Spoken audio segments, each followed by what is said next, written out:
The earliest podcasts that I ever listened to were coming out of Stanford School of Engineering. And they would have like Zuckerberg and Elon Musk and all these people on early. This is like 2007, 8. And so very early times to listen to these people and their story of creating. And there's nothing in Utah where I was at the time really that allowed me to be in the presence of lots of mentors and founders. And that's just because startup land hadn't really been established. There wasn't all these venture capitalists and all these accelerators that we have today. And I promised myself, when you make it, go and create these communities so that there's more of what you wish there was when you were that age.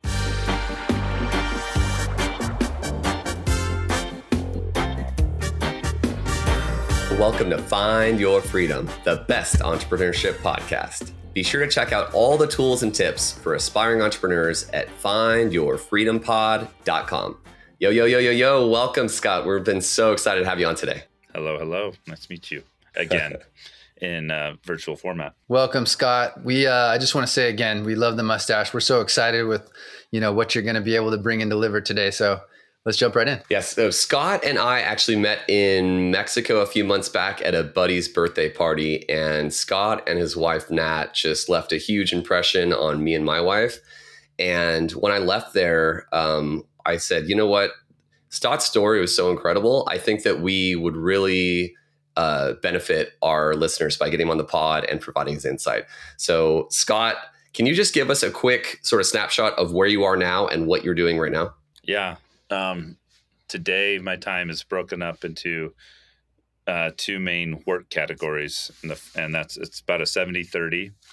70% of the time I'm working with a person named Kirk Wiemet and a company called Phi, and that's we're merging some healthcare, just general things that we want to achieve in health sciences, living healthier and longer, and then using AI to help that happen. So there's lots of advances, obviously, in the space of AI and these especially the ones you can chat with. And so we want to give everybody a little doctor in their pocket that can be useful and help them avoid collisions or things that could cause harm in the long term to your body. So that's a big project. 70% of my time is going to that. We're about to launch this year. And then the 30% of my time goes to Convoy Ventures, which is a venture firm that invests only in tech startups, only in Utah. So very, very hyper-focused on Utah, where I live, and pre-seed tech. So these are companies that are not even sometimes launched or don't have product market fit. They have an idea, and we try to give them a little money to go get their idea happening. That's so cool, dude. What an interesting balance right there between like the two really cool things that are such like trigger keywords on the internet right now. We got AI and venture funds. I think that's such a cool dynamic to have the balance between. I want to really highlight initially how awesome. Everyone needs to go try and check out Scott's venture fund. You want to give the plug real quick early on? Because again, it's so interesting what you're doing out there in Utah. Yeah. It's called Convoy Ventures. That's CONVOI. And the best way to get to know us is come to Utah for what's called Utah Tech Week. We started similar to what they do in LA and New York and San Francisco. Utah Tech Week is a week-long celebration of technology happening here. And that's going to happen during the same week as Sundance, which is Utah's kind of premier event up at Park City, where I happen to be doing this podcast at the moment. So UtahTechWeek.com is probably a really good way to start with us, because this gets you to Utah and you get to meet all of the happenings here of a week full of 100+ events. So that's my plug right there. I love that. And what I love that you do is, at least from the outside, watching your social media and talking to, the circle that we have together, you just seem like a real connector. I know there's a lot of young aspiring entrepreneurs that really don't know where to start. So I thought that would be a cool place for us to start. Can you kind of give your experience on how you've become such a connector? I mean, you're always with new people. And then when you tag them, I check what they're doing, and they're doing these amazing things. And it just seems like you have this huge net of people that are really interesting, have really cool ideas, seem like good, fun people. and they all are just attracted to you and in your net, in your web. Can you explain how that's happened? Yeah. Well, I grew up always entrepreneur in the sense that I was always trying to create something that didn't exist. I always had these ideas.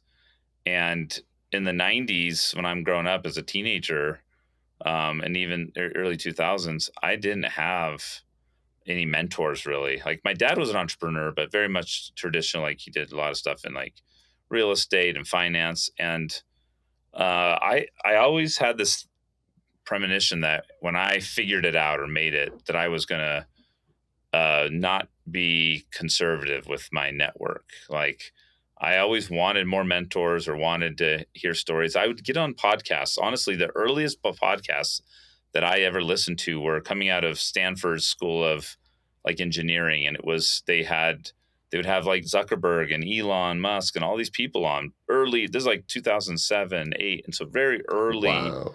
early times to listen to these people and their story of creating. And there's nothing in Utah where I was at the time really that allowed me to be in the presence of lots of mentors and founders. And that's just because startup land hadn't really been established. Like there wasn't all these venture capitalists and all these accelerators that we have today, like Y Combinator. That's a big one in San Francisco. And so I was always just kind of looking digitally on the internet to find the community that I want to be a part of. And I promised myself, like, when you make it, go and create these communities so that there's more of what you wish there was when you were that age. And so I'm a natural connector just by, kind of who I am, an outgoing socialite. I like to talk a lot. Yeah, by personality. By people. It's very easy for me. But I had to build up the network and then also share it. And so I think what does make me unique is I'm just very, very encouraging of people's ideas and very liberal on making connections for people. That's just one of the really obvious things that you can do, and it's retroactive in the sense that it's virtuous cycle of giving back. So every time I do it, it benefits anything I'm working on. So that's a really, really key thing for any industry, any entrepreneur. It's your kind of your fortitude or your strength is in this like connectivity and these nodes of connection that you have, so that you always have the most recent information. I don't really read the news, or I don't really read trade. I get my updates on what's happening straight from sources and first party sources. And so like the best stuff bubbles up to me from actual people versus me trying to go read news articles and see what they're saying about things. And that's through an interview and third party, and it's mass printed to lots of people. It's a lot of times it's all ads anyway. So I love that the network that I created has also created a kind of a news feed for me so that I just know what's going on and I get it from the source. And so I think every entrepreneur needs to have a goal. It's really, I don't see any downside to having this connectivity and these nodes of people so that you can, help them and they can help you and keep up to date on your industry. Man, so much is just rushing into my mind as I'm listening to you talk. It's like, you wanted to build the community and the ecosystem that you wish that you had when you were coming up. And sounds like you're helping to build and create the Silicon Valley in your area of Utah. So, we sometimes call this podcast the podcast we wish we had when we were coming up. So kind of along those same lines. Totally. Now, let's take a step back. We look at these successful people that are sitting in front of us here on our podcast, and we're, everyone's amazed and you've achieved so much. We feel it's most helpful to go back to where it started. Obviously, at one point you were a corporate guy, and you had said early on you had this premonition that you would one day become an entrepreneur. So was it coming out of Disney when you left corporate world to become an entrepreneur? Oh, no. It's good. It's that people probably presume that because I was at Disney, I had a corporate life.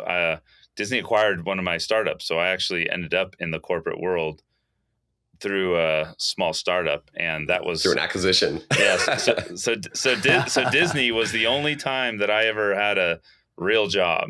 For 1 year, I moved out to LA, lived there, and I learned about like what it looks like to work for a company with more than 10, 20 people. Like every company I had done previous had just been my own, and we've only had like 10, 20, 30 people. So I actually my desire to leave the corporate America was pretty early. It happened during my MBA. So I actually never did corporate. I was in an MBA at University of Utah, and it was there that I realized I don't want to go out to the field to like try to be recruited and express my value to some massive organization that has a bunch of other people trying to apply, to work whatever job they want to hand me so that I can, go through this formal, long process of, showing that I can march to their orders. I just was looking at that. And I was looking at the people recruiting, and I was looking at the job space at the time. This was in 2009. And I'm just like, not me. And not for me. And so here I am, in an MBA that's really built to make corporate drones. And I'm just like, I got to do something else. And so I was at the back of the class, kind of just chilling, and the iPad came out, and iPad was a pretty unique device. No one had really seen anything quite like it because it was just kind of smooth as a tablet. And I just remember seeing them like, you know what, these things are going to get, these computers, these flat touchscreen computers, they're going to get used for more than just personal devices that, they were intended for. And so I went and bought, and during the MBA, I bought this website called Enclosures.com. And I just started, I had some guy that does You just bought the domain, you mean? I bought the domain. Okay. knowing this is such a good story. Yeah, knowing that I wanted to put these iPads in these metal boxes. I kind of been tinkering with the metal box for one of these app ideas I had, but this app idea was kind of related to what I was doing at my job at the time. While I was in the MBA, it was a part-time MBA, so I was also working a day job selling some stuff to hotels, and I just thought I'd buy this website. I'd put up a picture of this mock-up of what we had, of what it would look like. And basically it was a stainless steel encasement for the iPad that had a lock on it. And we put this up on iPadenclosures.com. We didn't even have a product made yet. We had like prototypes, but it quickly indexed. The iPad comes out in like April of 2010. By like October of that same year, you would just go to Google and look up locking iPad case or iPad enclosure.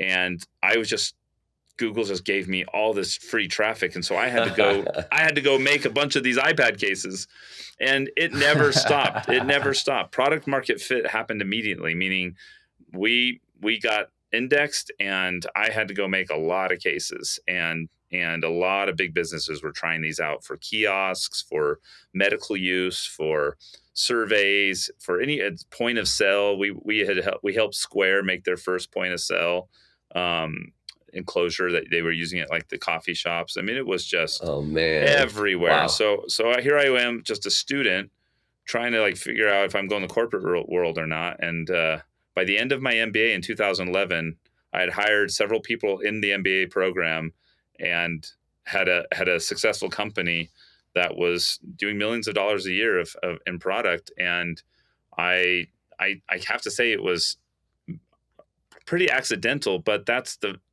irony of entrepreneurship. If you don't like set yourself up to have accidents happen to you, then you'll never have that it took buying the website and throwing up a mock design, and it took absolutely talking to the metal shop to have them bend me up a few prototypes.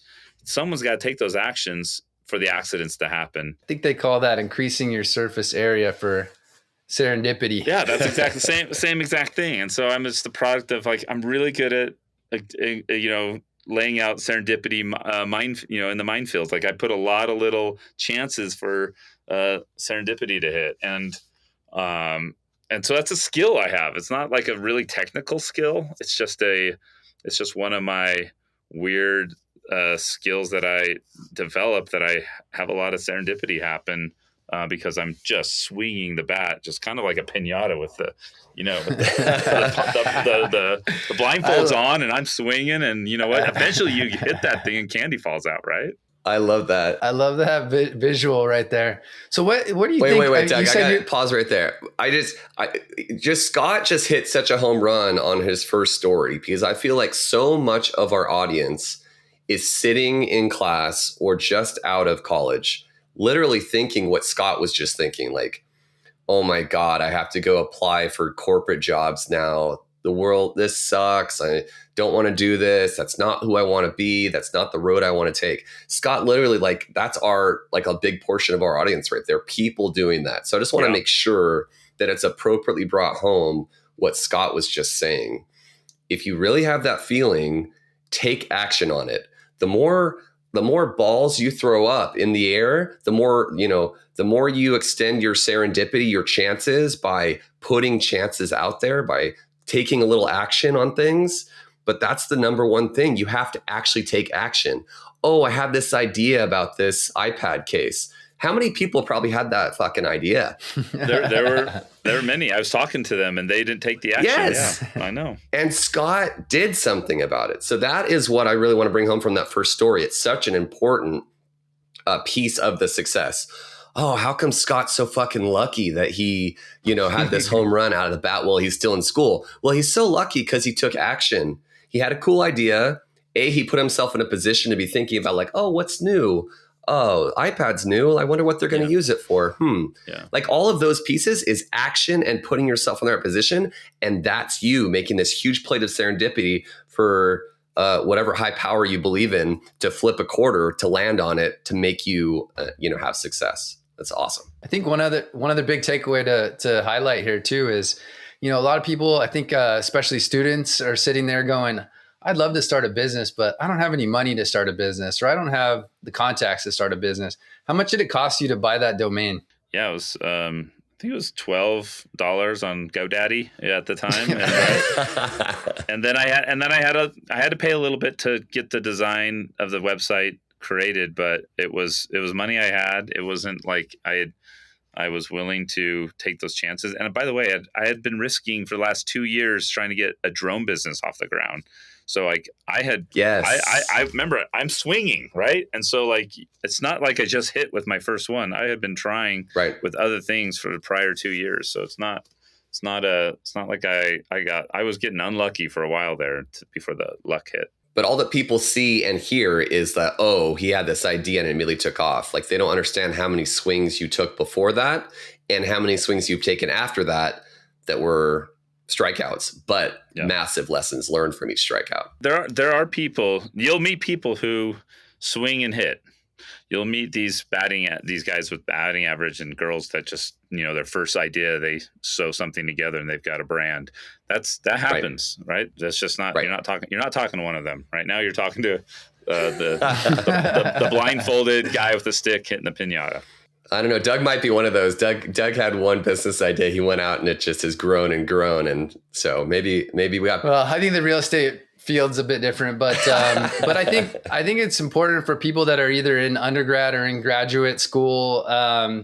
You don't have to just march forward and just accept your fate that you're going to be the corporate drone. And, when you graduate and go on, you can take the time while you're in school. It doesn't necessarily mean you're going to necessarily have that huge hit or that huge success, but spend those years while you're in school, again, undergrad or graduate school, trying things and tinkering and getting ideas out there. And, this is a great example of, again, a low cost business that required very little to start up.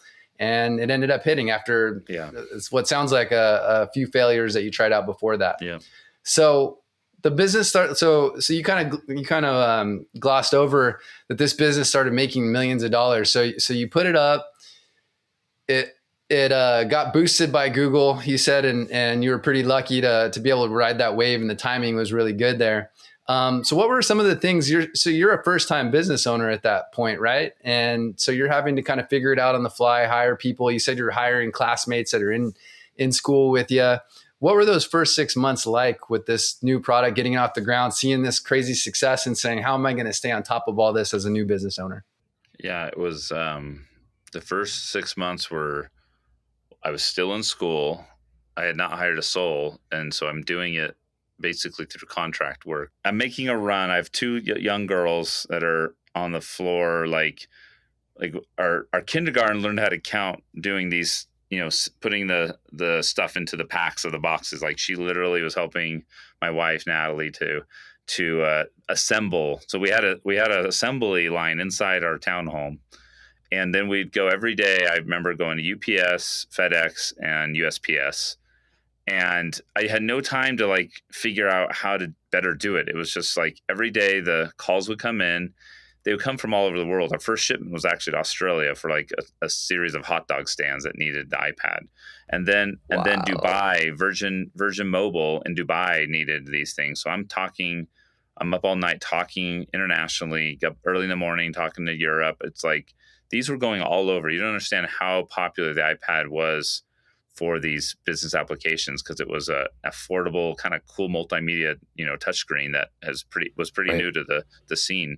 Not too far after the iPhone was only 2.5 years earlier. So this thing was really catching on globally and being used for a whole bunch of stuff. So I'm shipping to the name brands. I mean, the baseball teams, football teams, name brands that I was shipping to were, you name it, they were a customer at some point doing a demo with us. So not only was I shipping a lot, but these were like really important B2B clients that I was trying to take care of. And I couldn't even figure out how to get ahead of myself, like to put in a system. I remember I was taking some of my first orders using that square, that little thing you put in the headphone jack. And I didn't even have it. It was like a personal account for something. I didn't even have time to figure out how to do QuickBooks. I didn't know how to do I didn't know how to do anything. I had to figure out all of it on the fly. So these first customers are getting, very rudimentary product and service. And like, I didn't know how to charge taxes internationally. I didn't know how to do anything. And so I was hesitant though, because I wasn't making a lot of money. I didn't even know how to, first of all, quit my day job, which I had a day job of selling ads to hotels. So I'm still kind of running a day job, running this thing. I'm in school.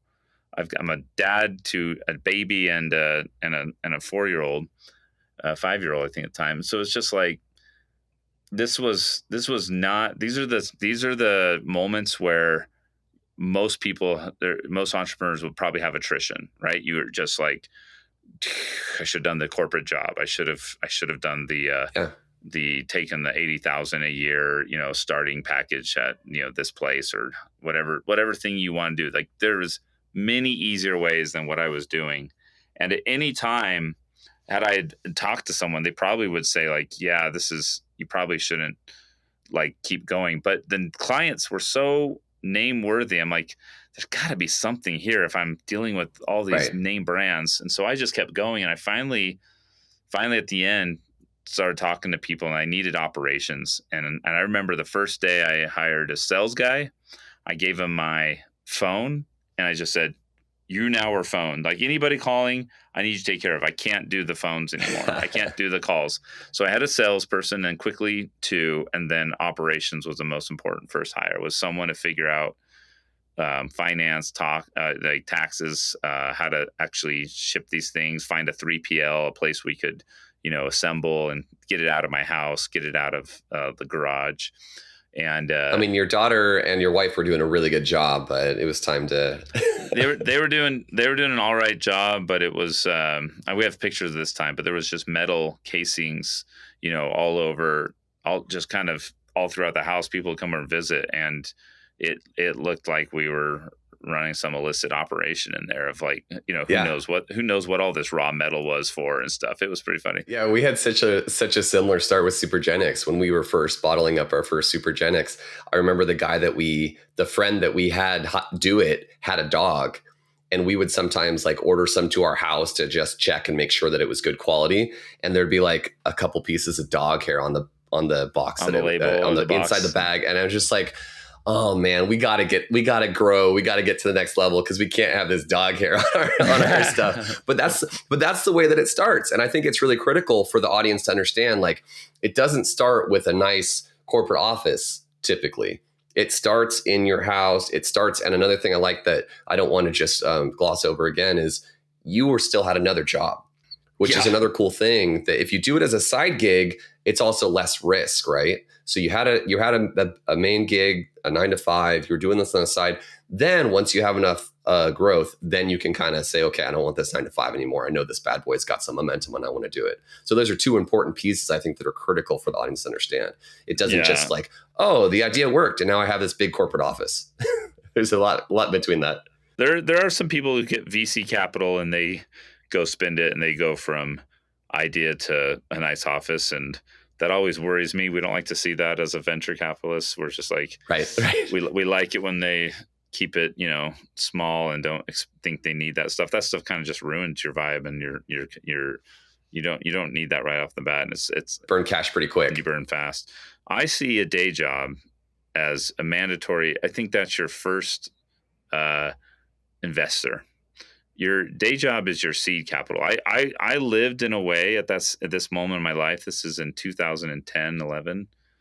I lived in a way that I put away half of my paycheck from selling. I was selling these ads and in the tourism industry for hotels and stuff on a website, and I was making really good money as a salesperson.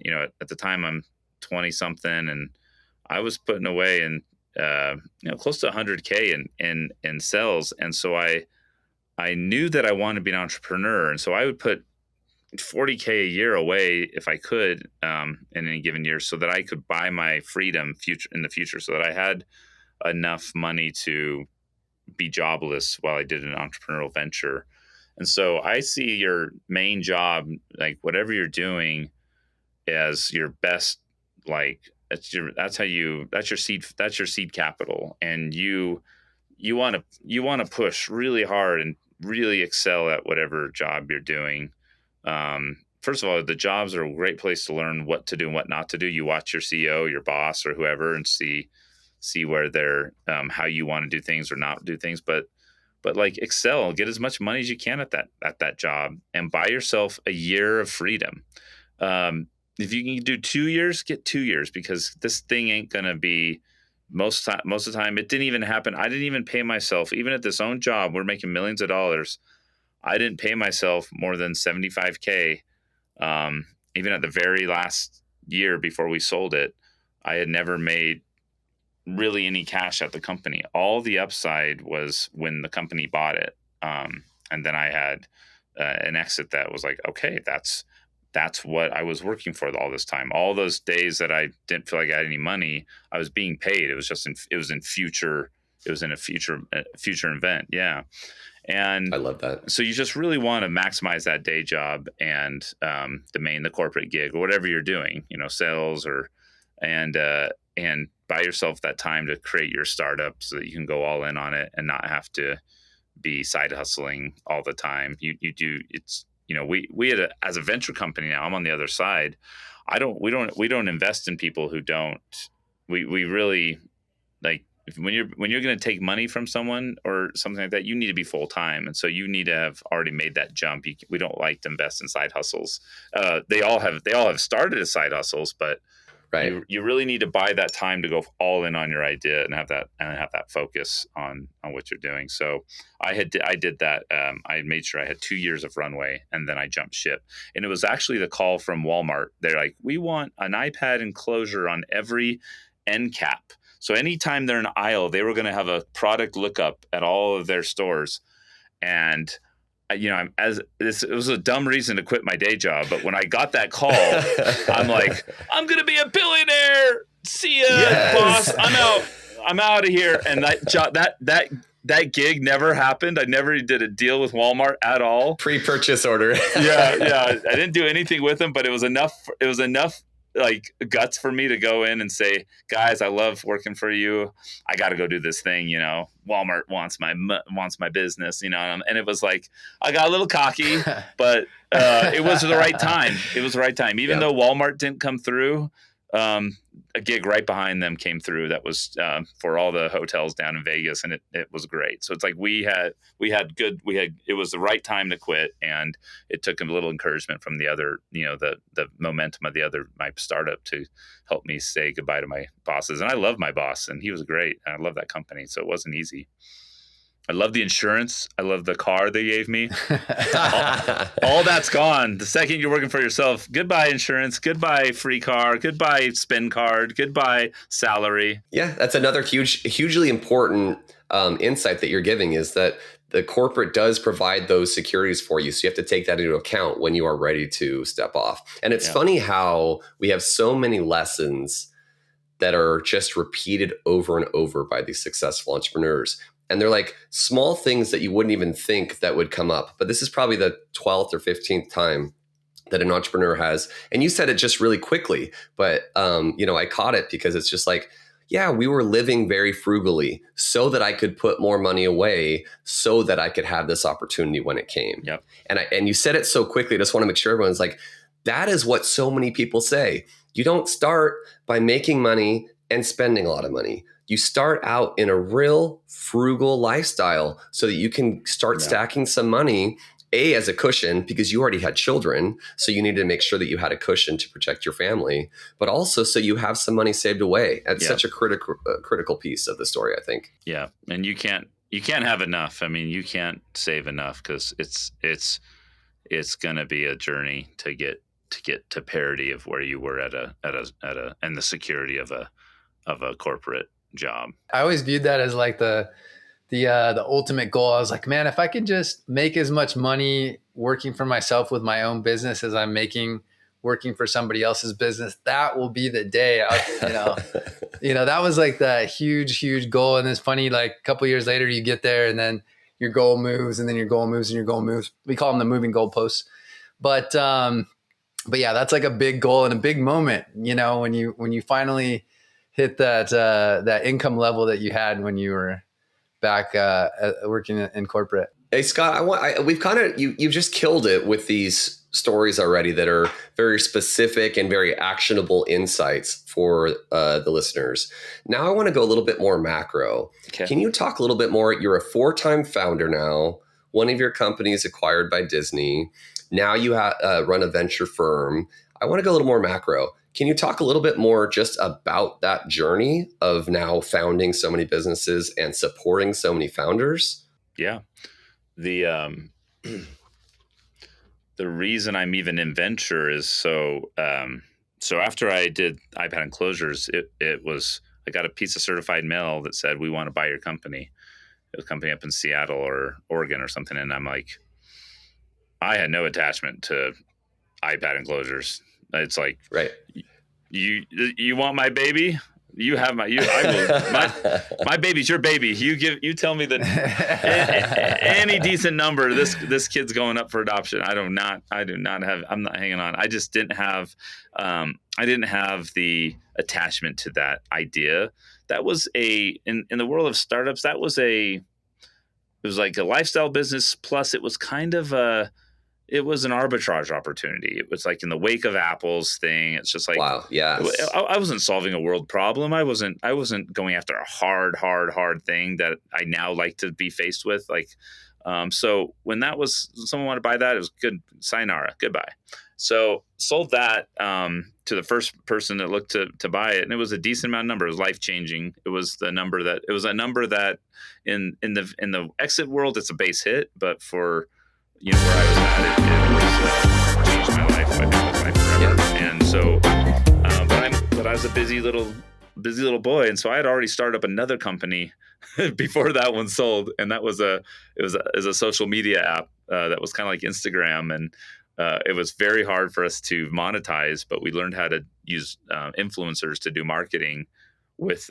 So we got really good at marketing apps with influencers. And so my own app, I spent a lot of money on. Almost all the money actually that I had made that I should have paid myself at iPad Enclosures went to this app. So I just reinvested into another idea that never materialized, but we kind of pivoted and figured out this other idea, which was marketing apps. And that's what Disney ended up buying. Disney bought a agency that was really good at using social media influencers back when Vine was popular and YouTube was coming. A company that Disney had just bought called Maker Studios. They were a YouTube agency. They bought us, and so that was a year after I sold my company. This other one got bought, and so I must have, I got to my head a little bit. I'm like, I'm invincible. I can just sell companies. What else should I build? And so it got to my head. So I'm at Disney, and I started another company while I'm at Disney, and I'm like, I got to keep making companies. People just want to buy these things. Well, that was the last exit I ever experienced. Was in 2015. That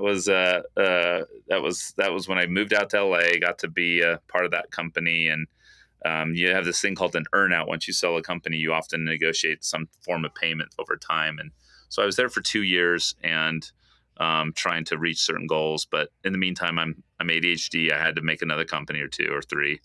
So I was out there, and so now I have some money. And so I start funding and making companies, but I also started figuring out, you know what? I can't make everything I want to, but I can give people money that are making things that I believe in, that I like. And so I started doing what's considered angel investing, right? This is checks of $10,000 to $100,000 that go into you're usually direct investor. You get to be on the cap table. You give them money, and they're giving you an equity share of the company for this money.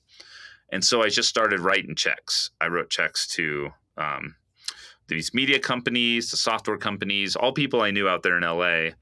And then once you start making checks go outward and people talk about it, you start getting hit up for everything. Right. So I'm like, right. So now I'm a known angel. I'm kind of a character on LinkedIn, and I'm getting hit up for money from everyone, and that's okay. That's what you kind of want, because now you have a deal flow, and you get to look at all this best stuff, and then you get to kind of hand pick and cherry pick. Like, oh, I really like this one, and or this one's, this could be the next Uber or whatever.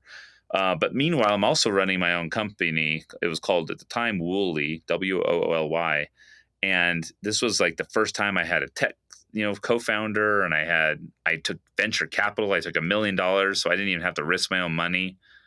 And 7 years later, that one's still, it's just still trying to be a company. It's not, it's kind of flat. And so I thought I was going to get another exit, and that one took a lot of life out of me. I tried to, It was software for brands that wanted to use ambassadors and influencers to help their products grow. Great idea. Still a great idea. Still has great customers and clients, but never got that like escape velocity that you want, that you want to have. And so I got to taste what it's like to just kind of, another year of this, like, why can't we figure this out? And luckily, I had made all these bets, though. For the last 8 years, I've been putting money into startups, and to the point of losing a lot. I gave all my money away. I have like all the winnings I had from 2 sales went right back into startups, and those take a while. They take 10 to 12 years, usually, right, to have those have IPOs or exits. So I'm still sitting on a lot of value, but nothing I can eat or buy a car with or get a down payment on a house with. So fortunately, Kirk Weeman, our shared contact, introduced me to this weird idea in 2015. It was called this token, this digital currency they're about $200 each. They were called Bitcoins. Yeah, this evil dark money. Yeah, dark. He's like, Scott, take $50K and buy all the Bitcoin you can. I'm like, done. And then I saw this other one that he didn't see. I'm like, I'm going to buy all. Well, he saw it, but he didn't buy it. I'm like, there's this $8 Ethereum. Should I put a lot of money into that too? And so I purchased a shit ton of Bitcoin and Ethereum and held it. And and that's basically what I live off today is while all these things are waiting, these startups, I just sell every month a little bit of Bitcoin and Ethereum to keep the family alive. And I have no salary. I have no income properties like you do, Doug. Probably. I sold all those off to to invest in more startups. Like I know what I know, and it's startups and crypto. I mean, these are my go-tos. And I have life insurance and some money managers to take care of the boring stuff. But for me, my stuff is it's early stage startups and it's degenerate crypto. that is such a cool story, Scott. I got to ask. I've now had maybe 6 people reference you as Bitcoin Jesus. I'm trying to figure out. I never found out what the origination of that was. It's just a Utah thing. It's just a weird thing because the real Bitcoin Jesus was another guy years ago that kind of, I'm slipping his name right now, but he was one of the original kind of proponents of Bitcoin. Okay. So you were just preaching the gospel of Bitcoin, trying to help people understand it. And they just said, you're the Utah. Yeah. And I had a Jesus outfit and a wig. And so I think they were just like, it could have been Judas. It could have been Peter. But they just thought it was Jesus. And so I went with it. I did look a lot like Jesus. If you go to my Instagram, there is a photo at me on the beach in Venice. And it's like, yeah, that's pretty good. Like, pulled it off pretty good. It's so good that I printed a few out and gave them to my friends. And when they put them on their walls at their house, their Christian mothers walk in and like, where did you get that beautiful art of our Savior? And they love it. I love that.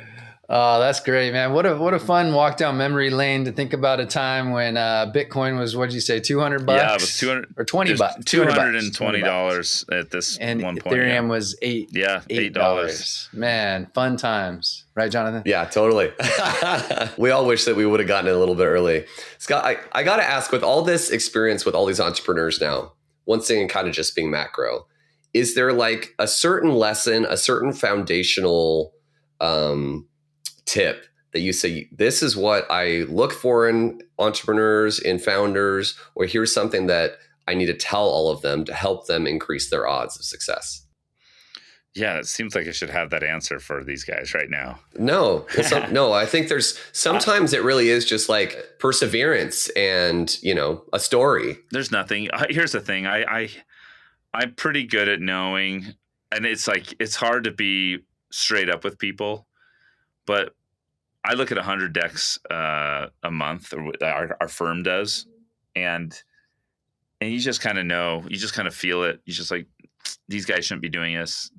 They're too early. Don't quit your day job. Like most of it is like you're wanting to help them not go through unnecessary pain, and so it's like some people aren't founders and they want to be. Some people are founders and they struggle to like make the jump, but they would be excellent at doing it, and they're maybe stuck in a nice corporate job. I think that's great insight just right there, because we have a lot of people that talk to us and they want to be entrepreneurs, but you can just kind of see there's some traits of being an entrepreneur that they might struggle with, like being a self-starter, like doing work without someone telling you to do it, like dealing with the risk that's associated with it. So, all the things you're saying right there, I think are, super valuable for people to think about. Yeah. It sounds like a big part of your job is giving a reality check to these founders and aspiring founders. And, is this right for you or is it not right for you? And how can we get you to where you need to be if it is right for you? The reality check, I try to always give it. But it's not, well, you kind of don't want it to be well received, because you want the founders that are like, fuck this guy, I'm going to go do it. And that's why I give them the reality check. If I just sit there and I'm like, that's a great idea. Yeah.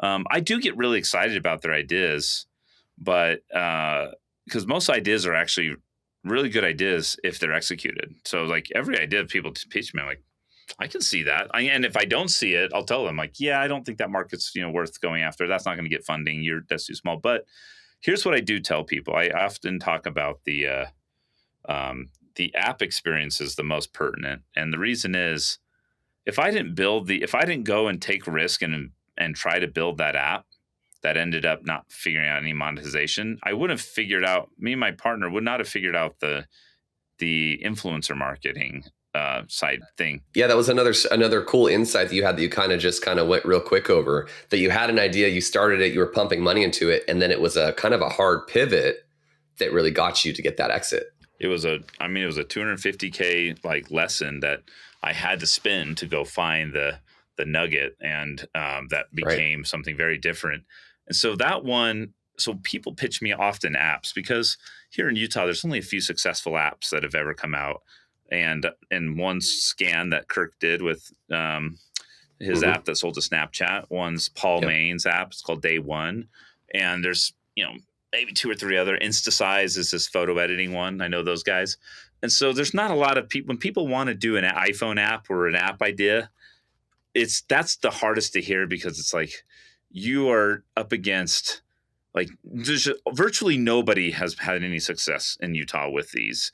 And you're about to go, cut some team a check for who knows how much they quoted you to build the app, or you got to go convince a developer to, believe in your idea and pay them through, sweat equity. And it's just like that. Those are the ones I'm really careful to take some time with because I feel like morally obligated to help them know what they're doing ahead of time. If they just go in blind, they're out a lot of money, and that could be precious savings. They could drain their Roth IRAs or whatever to do that, and I'm just like, don't do that. That's not good for you. But I always tell them my story is like, I did that. And for me, it ended up being a lesson. It's like I was listening luckily enough to realize that I had needed to pivot, and I found something that was tangential, or it worked out in the end because I was able to, kind of pay for the education, the hard school of hard knocks. But if someone's not looking for that, and that's not the time of their life they want to be at, like if they're a mom of 4 kids and they're trying to do other things, like building an app's not a side hustle. Building an app or a company is kind of an all-in thing, and it's gonna unbalance your life. And so if you're trying to raise kids and find that to be a priority, or you're doing some other stuff, if you're not looking to really put your life into disarray and get unbalanced for a hot second, then don't do it, because that's what's gonna happen if you go and try to do, compete in the tech sector with a mobile app or a crazy marketplace idea, try to take on, my wife joined, she helped co-found this Uber for laundry, if you will, or DoorDash, and it's a lot of work. That's like the thing that needs to happen for that to take off, and the network effects for that to happen is it's a lot of work. It's a lot of work, and it's like, and our lives got imbalanced. Kids were suffering at school, and things were happening because that role that she had played as a mother was being subsidized or being transferred into being a startup founder. And so, don't take this stuff lightly. Like, you're enlisting into, a small Green Beret, unit in the Army when you decide to drop it. You're going through boot camp. You're going to cry. You're going to probably get mental health issues, physical health issues.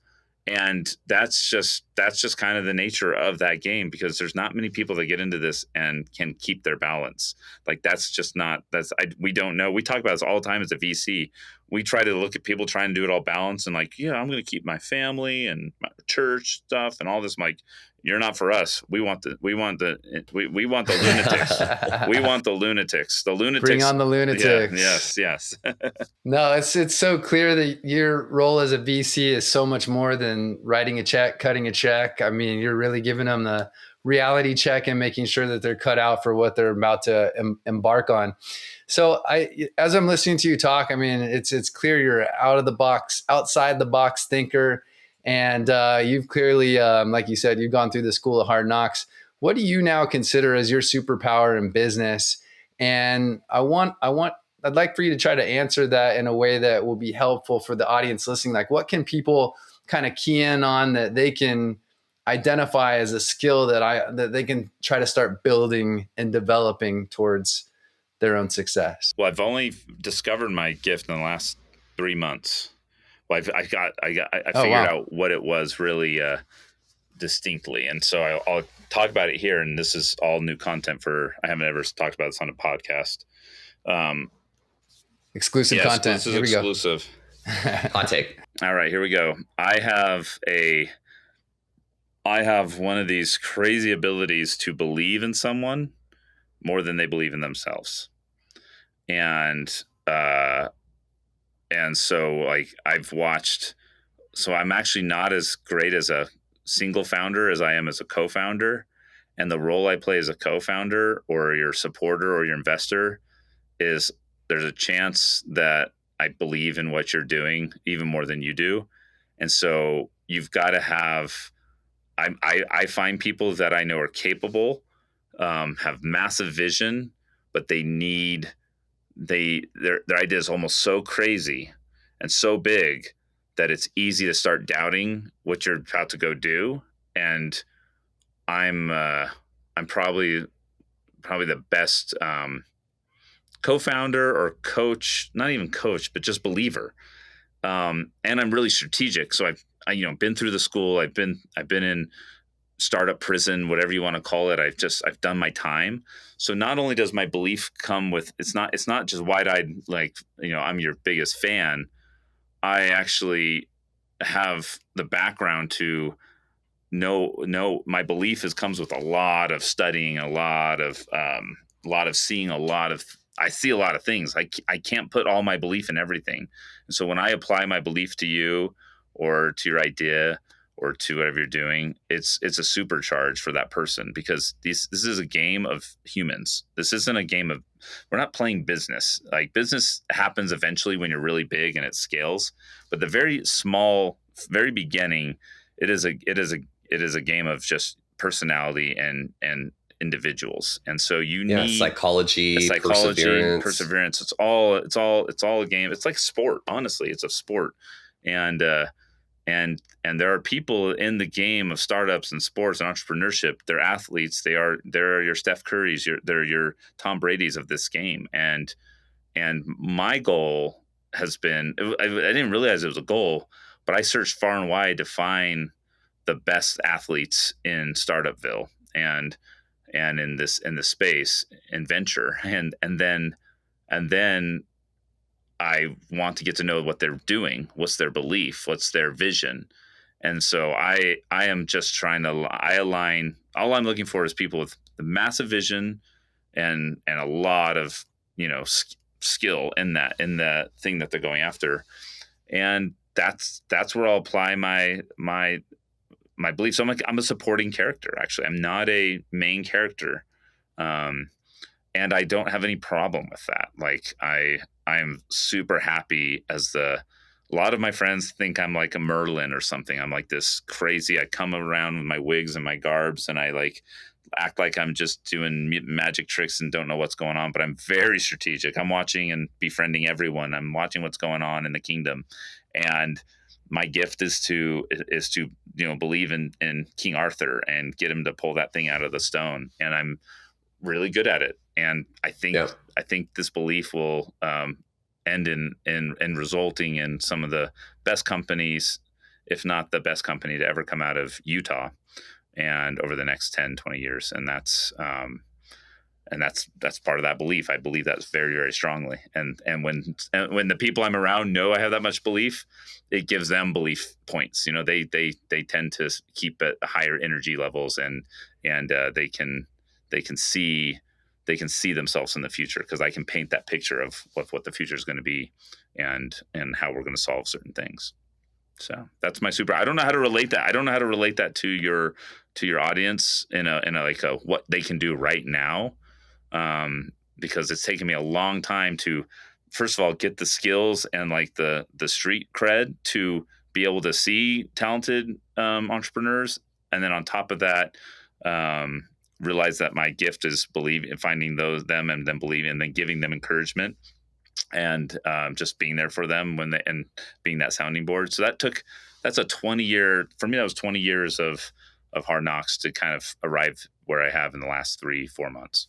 Yeah, that's what I was going to say. We never stop learning, and it's really cool that, like you said before you told us and shared the superpower and this exclusive content, that this is something that was kind of an epiphany that you had about yourself over just the last few months. So we're all still learning in this game, and it doesn't matter if you just started your company, you're 10 years in, 20 years in, 30 years in. We're always learning more about ourselves, becoming more aware, and then taking that and trying to bless others and pull everybody up. Yeah, I just want to say, Scott, that totally resonated with me too. And I think it is actually super valuable wisdom for the listeners, because they need to understand that you do have to put in the work to get build up a real skill set to be able to attract other skilled people. I think a lot of people, when they meet me, they're like, Jonathan, how did you become partners with these really smart people in these businesses that just seem like they're kind of like the upper echelon of intelligence? And really, my story is very similar to yours in the fact that it's just like, I worked hard to kind of build up a base layer of experience. And I was fortunate enough to have these really smart people sort of say like, oh, that is a really good pairing for our skill sets. And they kind of like took me on because I was able to assist them on the things that they were not skilled at. So I think that's really good insight kind of behind what you were saying. The real meat of that is build up your knowledge, learn as much as you can, as fast as you can, so that you can attract other knowledge, because business is so much easier when you're paired with really smart, talented people.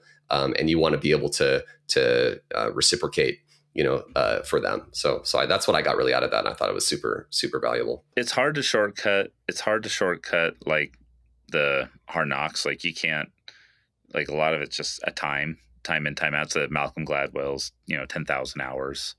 And so, if you got 19, 20, 30, 21-year-olds listening to this, like you're not going to be able to, you just don't have the time to identify or to feel these things out like I can.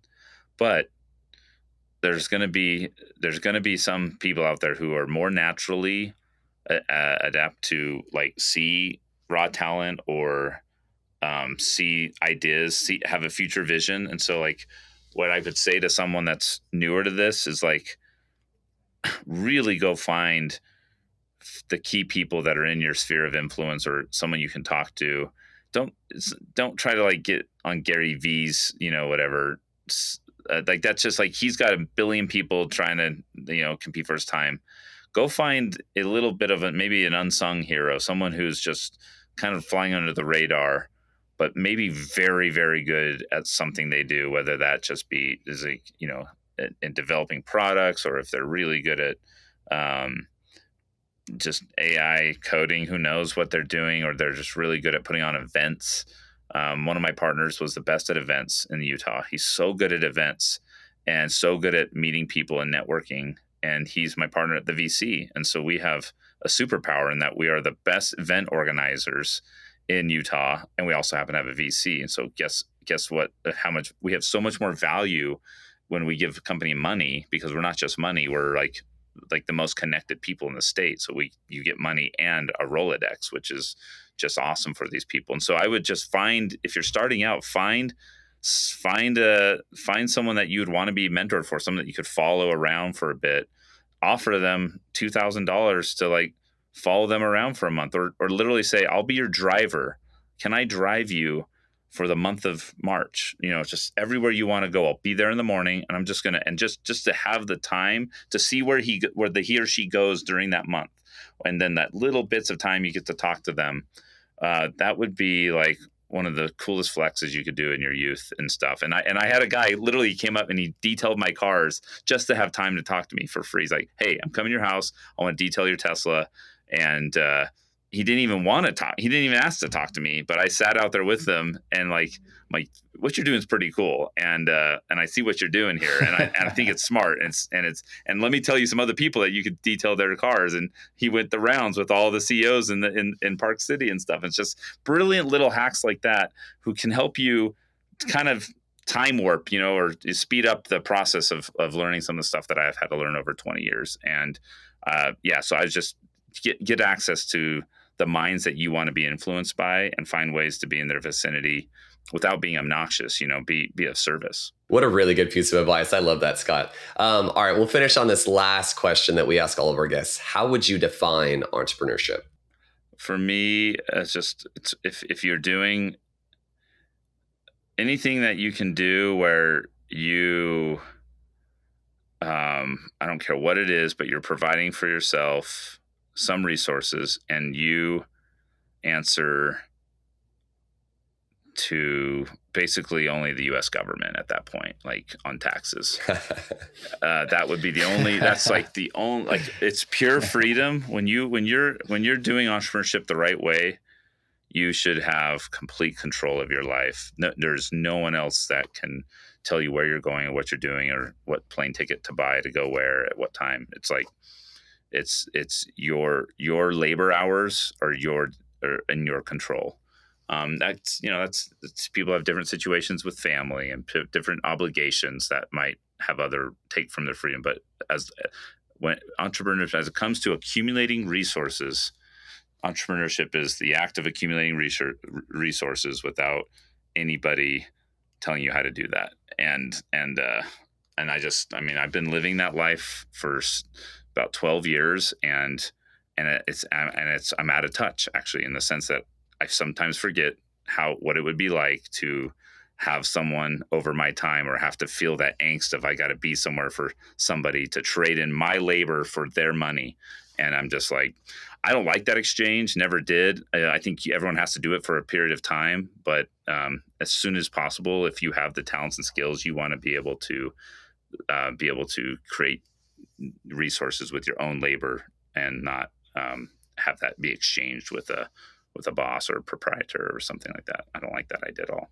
Scott, your story is just so, the path and the twists and turns that you took us on in this chat is just so insightful. And there's so many lessons in there. I can't wait to hear the feedback from the audience in this story. So thanks so much for sharing everything with us today, bro. That was truly incredible. Yeah, it was great. It was great fun.